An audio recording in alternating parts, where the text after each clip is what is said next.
বাংলা সাহিত্যের কিছু গল্প নিয়ে আমার এক বিশেষ নিবেদন স্তুতি। আপনারা শুনছেন স্তুতি, আমি সৌরভ বেজ আজ নিয়ে এসেছি আপনাদের জন্য একটি নতুন ঈশপের গল্প চন্দ্র ও তাহার মাতা।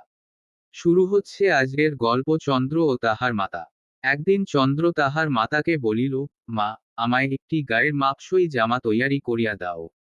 তাহার মা হাসিয়া বলিল, তোমার গায়ের মাপসই জামা কেমন করিয়া তৈয়ারি করিব? তুমি নিত্য পরিবর্তনশীল, এই পূর্ণচন্দ্র, এই অর্ধচন্দ্র, এই একেবারে অদৃশ্য আকার। নিত্য তোমার হ্রাস বৃদ্ধি, তোমার মাপের ঠিক কেমন করিয়া পাইব? নীতিকথা, যাহারা মতি স্থির রাখিতে পারে না, তাহাদিগকে বুঝিয়া ওঠা কঠিন। আপনারা শুনছিলেন ঈশপের গল্প চন্দ্র ও তাহার মাতা। গল্প পাঠে সৌরভ বেজ। গল্পটা যদি ভালো লেগে থাকে তবে চ্যানেলটা সাবস্ক্রাইব করে পাশে থাকবেন এবং বন্ধুদের মধ্যে শেয়ার করবেন।